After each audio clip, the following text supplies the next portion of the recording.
Baik, terima kasih. Selamat pagi pemirsa. Pemberdayaan zakat merupakan salah satu solusi alternatif untuk dapat membangun ekonomi umat begitu pemirsa, yang juga dilakukan melalui penyaluran zakat, di mana akan meningkatkan potensi untuk peningkatan ekonomi umat dan juga kesejahteraan umat.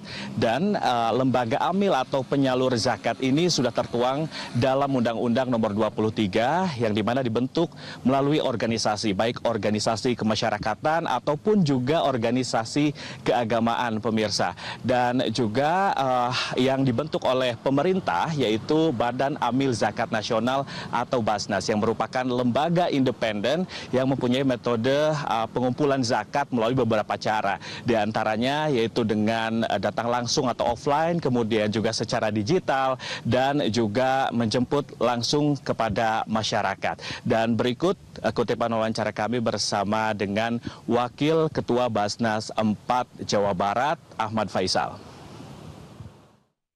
Sistem pengumpulan zakat di Basnas Provinsi Jawa Barat itu melalui berbagai kanal. Ada yang datang langsung ke kantor secara offline, langsung kita layani, itu setiap hari full. Lalu kemudian ada juga yang melalui digital, bisa melalui transfer, bisa melalui website, bisa dibuka, dan juga melalui kanal digital yang lainnya. Selain itu juga ada yang melalui kunjungan langsung atau jemput zakat. Kita bisa menjemput zakat dari masyarakat semuanya, kita jemput sesuai dengan permintaan dari kaum muslimin.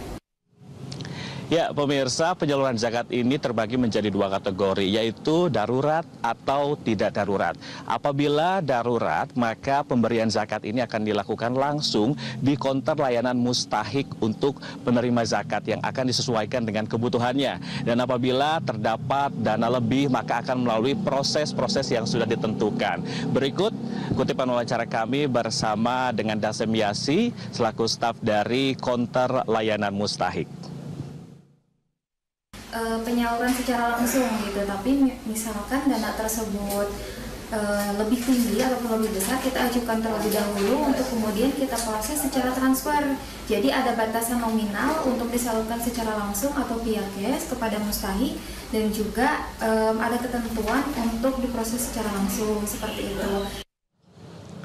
Dan pemirsa, untuk mengetahui seperti apa proses pemberdayaan dan juga penyaluran zakat secara syariat Islam, kita akan berbincang bersama dengan narasumber yang telah bersama saya, yaitu Guru Besar Fakultas Syariah dan Hukum UIN Sunan Gunung Jati Bandung, yaitu Profesor Dr.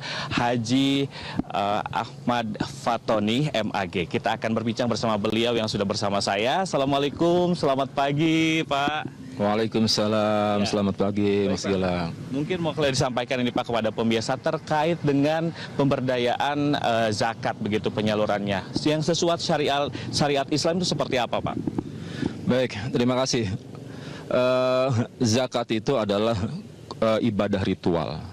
Dan dia adalah wajib bagi umat Islam yang memiliki harta dan terkena wajib zakat. Dan tujuan dari zakat itu adalah untuk mensejahterakan umat dan juga mengentaskan kemiskinan yang ada di tanah air. Zakat itu sendiri diklasifikasi menjadi dua, ada zakat fitrah dan zakat mal. Ya, orang menyebutnya dengan zakat nafsi, ya, disebut juga dengan zakat fitrah. Nah, zakat fitrah itu seyogianya berdasarkan hadis Nabi adalah dibagikan atau disalurkan, didistribusikan kepada mustahiquz zakat sebelum pelaksanaan sholat Idul Fitri.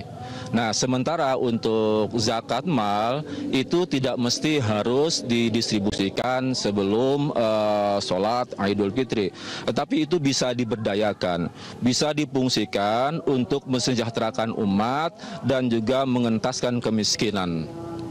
Baik, mungkin Pak boleh disampaikan juga ini terkait dengan konsep dari pemberdayaan atau penyaluran zakat yang sesuai ini seperti apa Pak? Ya, ada sesungguhnya peran yang sangat strategis untuk memberdayakan zakat itu, yakni amil.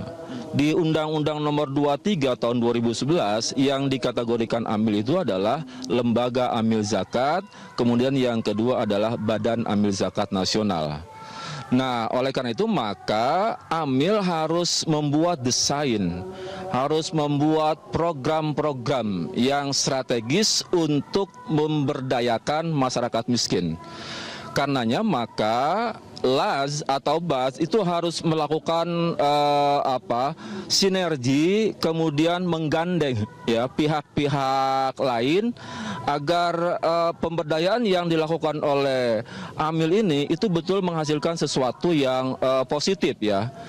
Semisal kalau hari ini misalkan ya Basnas mau melakukan pembinaan ya atau pendampingan ataupun juga pemberdayaan kepada kelompok usaha kecil yang itu mayoritas miskin, orang-orang miskin ya, maka tentu dia harus menggandeng pihak perguruan tinggi. Untuk apa? Untuk melihat ya karakteristik dari masyarakat yang akan diberdayakan itu, kemudian potensi-potensi yang dimiliki oleh masyarakat itu, kemudian tipologi sumber daya alam dan sumber daya insani yang dimiliki oleh masyarakat itu. Nah, oleh karena itu maka tidak bisa Basnas kerja sendiri, tapi dia harus menggandeng pihak perguruan tinggi tadi. Kemudian yang kedua, dia tidak hanya mendistribusikan, menyalurkan dana itu, tapi juga melakukan pendampingan kepada masyarakat yang dibina itu, kemudian edukasi kepada masyarakat itu, kemudian yang berikutnya dia juga harus melakukan menggandeng pihak UMKM lah, katakanlah untuk apa? Untuk memasarkan produk-produk yang dimiliki oleh yang diberdayakan oleh Basnas atau